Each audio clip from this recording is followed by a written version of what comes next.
Chers membres d'Église et chers amis, bonjour.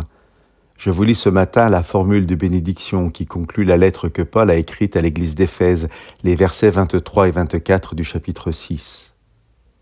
Que Dieu le Père et le Seigneur Jésus-Christ accordent à tous les frères et à toutes les sœurs la paix et l'amour avec la foi. Que la grâce de Dieu soit avec tous ceux qui aiment notre Seigneur Jésus-Christ d'un amour inaltérable. L'expression « aimer Jésus d'un amour inaltérable » de la Bible en français courant rend le grec « aimer Jésus dans l'incorruptibilité ». Le mot « amour » est rajouté par les traducteurs en écho au verbe « aimer » que Paul emploie. Aimer Jésus dans l'incorruptibilité, on peut traduire aussi dans l'impérissable, dans l'immortalité, peut donc se comprendre comme d'un amour qui ne meurt pas, ce qui est la traduction de la Bible Parole de vie.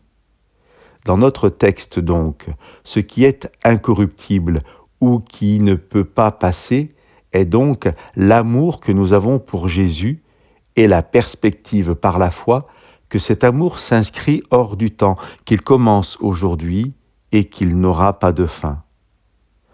Je vous relis maintenant le verset 23. Que Dieu le Père et le Seigneur Jésus-Christ accordent à tous les frères et à toutes les sœurs la paix et l'amour avec la foi. L'apôtre Paul souhaite comme une bénédiction que Dieu puisse accorder l'amour à ceux qui aimeront. Dieu nous donne amour, paix et foi. Il n'y a pas de favoritisme. Tous reçoivent ces dons de Dieu. Nous pouvons nous sentir en difficulté pour aimer, pour être en paix ou pour avoir la foi, mais la Bible nous dit que tout cela nous est donné par Dieu. Chers amis, nous devons accueillir ces cadeaux, croire que nous les avons parce que la Bible le dit. Nous devons les vivre pour comprendre la grâce de Dieu, ce salut gratuit en Jésus-Christ. Alors, nous ne ferons pas que comprendre cette grâce, nous la vivrons, nous l'expérimenterons. Dans la foi, la paix et l'amour, nous comprendrons pourquoi Dieu peut nous dire, au chapitre 12 de la deuxième lettre de Paul aux Corinthiens, « Ma grâce te suffit ».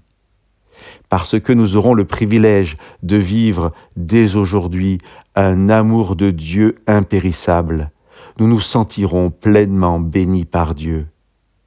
Chers amis, c'est mon souhait pour chacun d'entre nous.